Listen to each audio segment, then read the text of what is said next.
Praise the Lord. എല്ലാ പ്രിയപ്പെട്ടവർക്കും കർത്താവിൻ്റെ നാമത്തിൽ സ്നേഹവന്ദനങ്ങളെ അറിയിക്കുന്നു. ഒരു പ്രാവശ്യം കൂടെ ദൈവത്തിൻ്റെ വചനവുമായി നമുക്ക് ഒരുമിച്ച് ദൈവസന്നിധിയിലായിരിക്കാൻ മഹാദൈവം നൽകുന്ന ഈ വിലപ്പെട്ട അവസരങ്ങൾക്കായി ഞാൻ കർത്താവിനെ സ്തുതിക്കുന്നു. 119 സങ്കീർത്തനം അതിൻ്റെ 29 വാക്യം, സാം 119 വേഴ്സ് 29.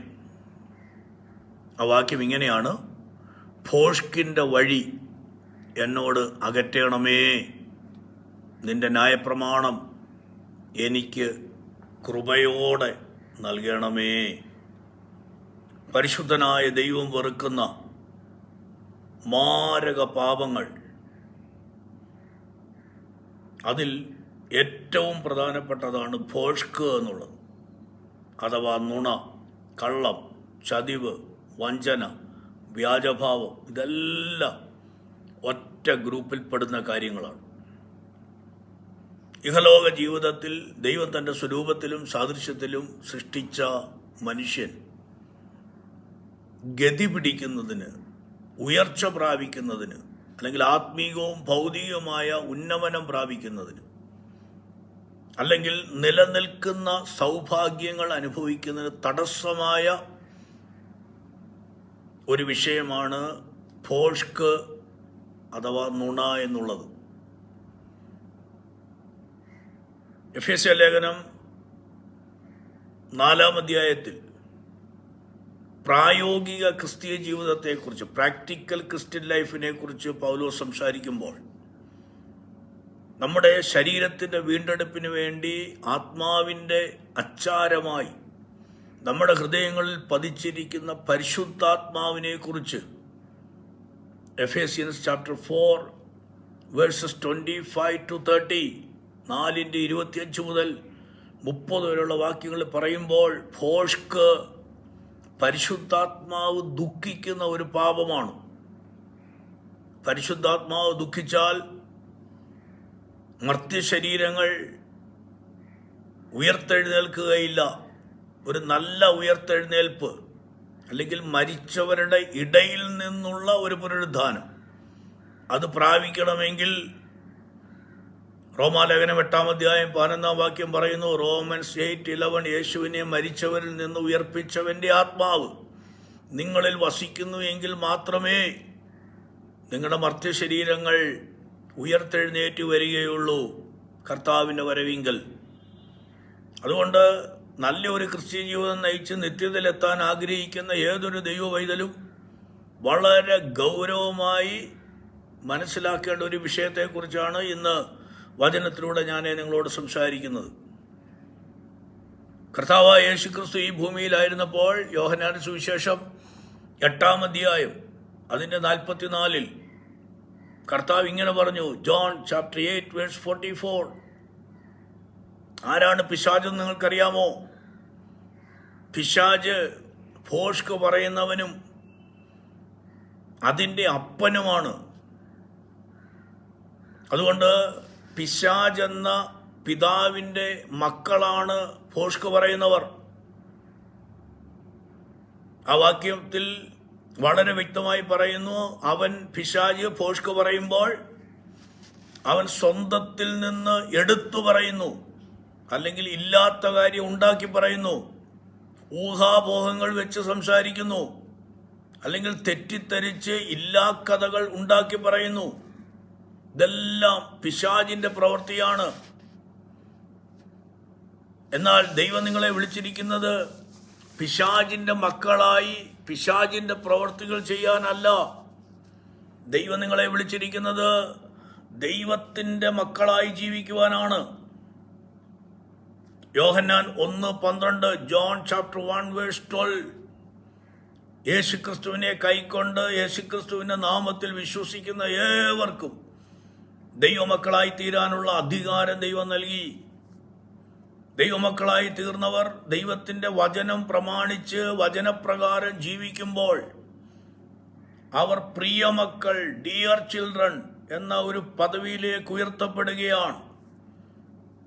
എഫേസ്യൻസ് 5:1, എഫേസ്യർ 5:1 പറയുന്നു, follow God as dear children, പ്രിയമക്കൾ എന്ന പോലെ ദൈവത്തെ അനുകരിക്കുക, ഫോളോ ചെയ്യുക. കർത്താവായ യേശുക്രിസ്തു തൻ്റെ 30-ാമത്തെ വയസ്സിൽ യോർദാൻ നദിയിൽ യോഹന്നാന്റെ കൈക്കീഴിൽ സ്നാനമേറ്റ് കയറിയപ്പോൾ സ്വർഗം തുറന്നൊരു പ്രഖ്യാപനമുണ്ടായി. ഇവൻ എൻ്റെ പ്രിയപുത്രനാണ്. ദൈവവചനം അനുസരിച്ച്, ദൈവത്തിൻ്റെ കൽപ്പനകൾ പ്രമാണിച്ച് ദൈവത്തോട് ചേർന്ന് നടക്കാൻ നാം തയ്യാറാകുമ്പോൾ, ഒന്നുകൂടെ പറഞ്ഞാൽ ദൈവത്തിൻ്റെ ഹൃദയം അറിഞ്ഞ് പ്രവർത്തിക്കാൻ നാം തയ്യാറാകുമ്പോൾ നാം ദൈവത്തിൻ്റെ പ്രിയ മക്കൾ എന്ന പദവിയിലേക്ക് ഉയർത്തപ്പെടുകയാണ്. 12 ശിഷ്യന്മാരിൽ 3 പേർ യേശുക്രിസ്തുവിനോട് ചേർന്ന് നടന്ന് യേശുവിൻ്റെ ഏറ്റവും പ്രിയപ്പെട്ട ശിഷ്യന്മാരുടെ ഗണങ്ങളിൽ യാക്കോബും പത്രോസും യോഹന്നാനുമായി തീർന്നതുപോലെ ദൈവത്തോട് ചേർന്ന് നടന്ന് പ്രിയമക്കൾ എന്നുള്ള പദവിയിൽ ജീവിക്കാനാണ് ദൈവം നമ്മെ വിളിച്ചിരിക്കുന്നത്. മാത്രമല്ല, ഇഹലോക ജീവിതത്തിൽ പിറുപിറുപ്പില്ലാതെ, ഡിസ്പ്യൂട്ടില്ലാതെ, വാദമില്ലാതെ സന്തോഷത്തോടെ ക്രിസ്ത്യ ജീവിതം നയിക്കുന്നവർ ദൈവത്തിൻ്റെ ബ്ലെയിംലെസ് ചിൽഡ്രൻ, നിഷ്കളങ്ക മക്കളാണെന്ന് ഫിലിപ്പിയ ലേഖനം 2-ാം അധ്യായം 14-ാം വാക്യം, ഫിലിപ്പിയൻസ് ചാപ്റ്റർ 2 വേഴ്സ് 14 നമ്മെ പഠിപ്പിക്കുന്നു. നിങ്ങൾ പാർക്കുന്ന ലോകം വക്രതയുള്ള ലോകമാണ്, ക്രുക്കഡ് ജനറേഷനാണ്, വക്രതയും കോട്ടവുമുള്ള ഒരു തലമുറയാണ്. ഈ തലമുറയിൽ നിങ്ങൾ അനിന്യരായിരിക്കണം. You should be blameless and harmless. നിങ്ങൾ പരമാർത്ഥികളായിരിക്കണം. ദൈവത്തിൻ്റെ നിഷ്കളങ്ക മക്കളായി ജീവിക്കണം. അങ്ങനെ ദൈവത്തിൻ്റെ നിഷ്കളങ്ക മക്കളായി ജീവിക്കണമെങ്കിൽ എല്ലാ കാര്യങ്ങളും പെറുപെറുപ്പും വാദവും ഇല്ലാതെ ചെയ്യണം. അപ്പോൾ പിശാച് എന്ന പിതാവിൻ്റെ മക്കൾ സ്വന്തത്തിൽ നിന്ന് ഭോഷ്ക് പറഞ്ഞ് ജീവിക്കുമ്പോൾ ദൈവത്തിൻ്റെ മക്കൾ നിഷ്കളങ്കരായി ജീവിക്കുവാൻ ദൈവം ആഗ്രഹിക്കുന്നു. വാഗ്ദത്തം ലഭിച്ച അബ്രഹാമിനോട് ഉൽപ്പത്തി പുസ്തകം 17-ാം അധ്യായത്തിൻ്റെ ആരംഭ ഭാഗത്ത് ദൈവം പറയുന്നത്, അബ്രഹാമേ, നിന്നോടുള്ള എൻ്റെ എല്ലാ വാഗ്ദത്തങ്ങളും നിറവേറും. പക്ഷെ ഞാൻ നിന്നിൽ നിന്ന് പ്രതീക്ഷിക്കുന്നത് നീ എൻ്റെ മുമ്പാകെ നടന്ന് നിഷ്കളങ്കനായിരിക്കുക. ഞാൻ സർവശക്തിയുള്ള ദൈവമാണ്. സ്വർഗത്തിൽ വസിക്കുന്നവരുടെ, ഉയരത്തിൽ വസിക്കുന്നവരുടെ യോഗ്യതകൾ, ദൈവത്തിൻ്റെ കൂടാരത്തിൽ ദൈവത്തോടൊപ്പം വസിക്കുന്നവരുടെ യോഗ്യതകൾ 15-ാം സങ്കീർത്തനത്തിൽ പറയുമ്പോൾ അവിടെ വളരെ ശക്തമായിട്ട് പറയുന്നു, ഹൃദയപൂർവം സത്യം സംസാരിക്കുക, speaking truth in your heart. ഹൃദയപൂർവം സത്യം സംസാരിക്കുക, നാവ് കൊണ്ട് കുരള പറയാതിരിക്കുക.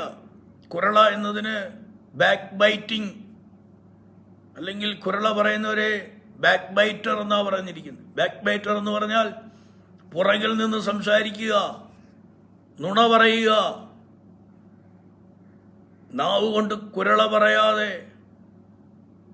നാവിനെ നിഷ്കളങ്കതയോടെ സൂക്ഷിക്കുക. എങ്കിൽ മാത്രമേ ഉയരത്തിൽ വസിക്കാൻ കഴിയുകയുള്ളൂ. യെശയ്യാ പ്രവാചകന്റെ പുസ്തകത്തിലും ഉയരത്തിൽ വസിക്കുന്നവന്റെ യോഗ്യത പറയുമ്പോൾ നീതിയായി നടന്ന് നേർ പറയുക എന്നൊരു പ്രയോഗം നമുക്ക് കാണുവാൻ കഴിയും. ഇനി ഇന്നത്തെ ഈ ഭൂമിയും ഇന്നത്തെ ഈ ആകാശത്തെയൊക്കെ ദൈവം തീ കൊണ്ട് നശിപ്പിച്ചതിന് ശേഷം ഇറ്റേണൽ കിങ്ഡത്തിൽ, നിത്യമായ രാജ്യത്തിൽ യുഗാനുയുഗം ദൈവത്തോടൊപ്പം വാഴേണ്ടതിന് കർത്താവായ യേശുക്രിസ്തു പുതിയ യെരൂശലേം എന്ന് പറയുന്ന മനോഹരമായൊരു ഭവനം ഒരുക്കി ഇറങ്ങി വരുമ്പോൾ ആ ഭവനത്തിലെ നിത്യമായ വാസത്തിനായി തൻ്റെ മക്കളെ ക്ഷണിക്കുമ്പോൾ 8 കൂട്ടം ആളുകൾക്ക് അവിടെ നോ എൻട്രിയാണ്. 8 കൂട്ടം ആളുകൾക്ക് അവിടെ പ്രവേശനമില്ല. Book of Revelation chapter 21 verse 8-ൽ, വെളിപ്പാട് പുസ്തകം 21-ാം അധ്യായം 8-ാം വാക്യത്തിൽ ആ 8 കൂട്ടരുടെ ലിസ്റ്റ് പറയുമ്പോൾ എട്ടാമത്തെ കൂട്ടരാണ് ഫോഷ്ക് പറയുന്നവർ. ഫോഷ്ക് പറയുന്നവർക്ക്, നുണ പറയുന്നവർക്ക്, കള്ളം പറയുന്നവർക്കുള്ള ഓഹരി തീയും ഗന്ധകവും കത്തുന്ന തീപ്പൊയ്കയാണ്. അതുകൊണ്ടാണ് ഭക്തൻ വളരെ സീരിയസ് ആയിട്ട് ഗൗരവമായിട്ട് പ്രാർത്ഥിക്കുന്ന, ദൈവമേ ഫോഷ്കിന്റെ വഴി എന്നോട് അകറ്റണമേ, നിന്റെ വചനം എനിക്ക് കൃപയോടെ നൽകണമേ. ഫോഷ്ക് വസിക്കുന്ന, നുണ വസിക്കുന്ന, കള്ളം വസിക്കുന്ന ഒരു ഹൃദയത്തിൽ വചനം പ്രവേശിക്കുകയില്ല, വചനം അതിന്റെ പ്രവൃത്തി ചെയ്യുകയില്ല. ജീവനുള്ളതും നിലനിൽക്കുന്നതുമായ വചനത്താൽ വീണ്ടും ജനിച്ചൊരു ദൈവപൈതലിന്റെ ആത്മീയ വളർച്ചയ്ക്ക് വേണ്ടി പത്രോസിന്റെ 1-ാം ലേഖനം 2-ാം അധ്യായം 1-ാം വാക്യത്തിൽ, അല്ലെങ്കിൽ 1-2 വാക്യങ്ങൾ, 1 Peter chapter 2 verses 1 and 2, വചനമെന്ന മായമില്ലാത്ത പാല് കുടിക്കേണ്ടതിന്റെ ആവശ്യകതയെക്കുറിച്ച്, വാഞ്ചിക്കേണ്ടതിന്റെ ആവശ്യകതയെക്കുറിച്ച് പറയുമ്പോൾ പത്രോസ് അപ്പോസ്തലൻ പറയുന്ന 5 കൂട്ടം കാര്യങ്ങൾ വചനം സ്വീകരിക്കാൻ ഒരുങ്ങുന്ന ഹൃദയമാകുന്ന പാത്രത്തിൽ നിന്ന് നീക്കിക്കളയണം. ദുഷ്ടത, ചതിവ്, വ്യാജഭാവം, അസൂയ, നുണ, ഇത് നീക്കിക്കളയണം.